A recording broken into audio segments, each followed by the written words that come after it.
Daar sy.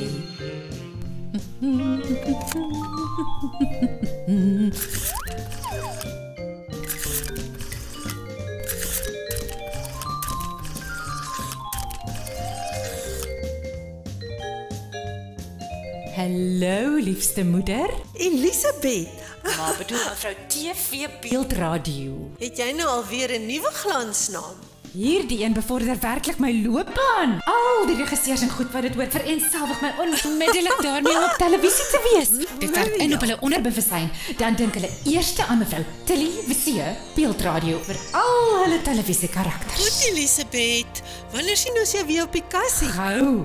Ek is nou op pad na 'n skiet vir 'n vlooipoeier advertensie en volgende vlieg ek terug want dan begin ek nuus lees op TVL.